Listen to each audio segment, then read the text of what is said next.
All right, this is just a quick video answer key for the stoichiometry practice test. Our balanced reaction is between aluminum and hydrochloric acid, making aluminum chloride and hydrogen. First question, 14.5 moles of aluminum will produce how many moles of aluminum chloride? So this one's a mole-to-mole question, so it's a one step.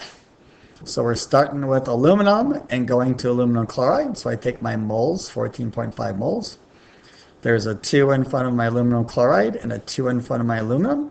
So since I'm finding aluminum chloride, I'll put the 2 moles of aluminum chloride on top, divided by the 2 moles of aluminum on the bottom.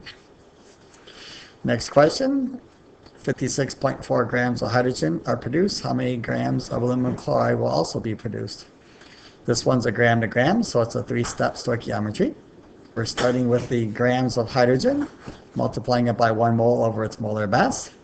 And then since I'm finding aluminum chloride, I see there's a 2 for the aluminum chloride, and there's a 3 for hydrogen, so that's going to be a 2 over 3. And then we finish up with the molar mass of aluminum chloride. All right, next question is also a gram to gram. We have 86.6 grams of aluminum. We'll require how many grams of hydrochloric acid? So we're starting with the 86.6 grams of aluminum, get that into moles. And then from the balanced equation, there's a 6 in front of the hydrochloric acid and a 2 in front of the aluminum.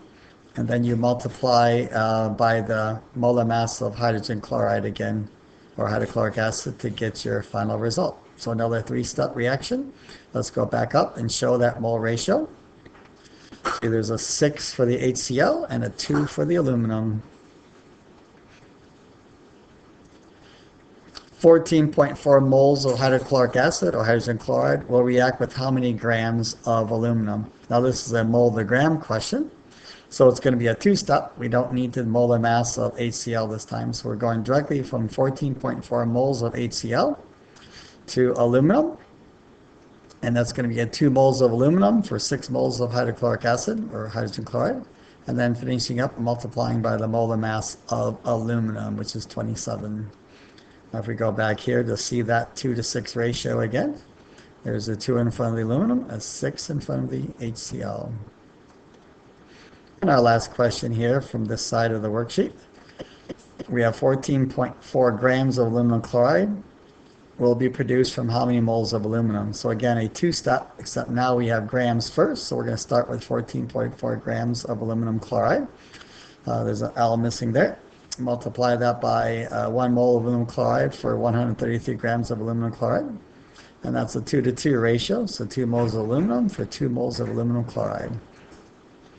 And again, let's go back up to the equation. We see that there's a 2 aluminum chloride and a 2 for the aluminum from the balanced equation. All right, next reaction that we're going to be looking at is a limiting reactant question. In a chemical reaction, 34.4 grams of lead to nitrate react with 22.5 grams of sodium phosphate. So first of all, we need the balanced equation. Lead nitrate with sodium phosphate is a double displacement reaction. That'll produce lead to phosphate, which is Pb3, and then a parenthesis PO42. And then we'll have NaNO3, because remember the insides come together, outsides come together. And the balance is a 3, 2, 1, 6. Okay, our first step in limiting reactant stoichiometry is to get each of your reactant to moles. So I've taken 34.4 grams of lead nitrate, got it into moles by dividing by molar mass. Same thing with the sodium phosphate, 1 mole over the molar mass of that. And these are the moles. Now remember, these are the moles given in the question. Okay, now looking at this, I'm strongly suspicious that lead nitrate is going to be the limiter. So I'm going to make that guess. Why do I say that? Because lead nitrate is a very large mass and it's a 3 to 2 ratio. So lead nitrate is 331 where sodium phosphate is only 164. And again, I've got all the molar masses on top of each of these. Okay, so what do? I'm going to take my moles of lead nitrate, which is given. I'm multiplying by the mole ratio between sodium phosphate and lead nitrate. So I'm comparing my 2 reactants.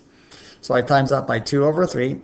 And I see I only need 0.0693 moles of sodium phosphate. When I look at how many are given, the amount given is greater than what I need. So what I'm going to do then is recognize that this one is excess because I have more than I need. Therefore, the lead nitrate, as guessed correctly, would be my limiter. So remember, I must run my limiter through to find out my grams of actual product made. So I'm taking the 0.104 moles of lead nitrate. I'm going to multiply that by 1 over 3. I'm trying to find lead phosphate. So there's a 1 there, there's a 3 there. And I finish up with the molar mass, 811.5 grams of lead phosphate for 1 mole. And I see my answer is 28.1 grams. Now it says if 15.5 grams of lead 2 phosphate are actually collected, what's the percent yield? So I'm going to take the 15.5, what I did get, divided by what I should get, to 28.1, and that was given to me by stoichiometry. I'll times that by 100, and that's 55.1%. Now the last question is, how many excess grams of the leftover reactant is there?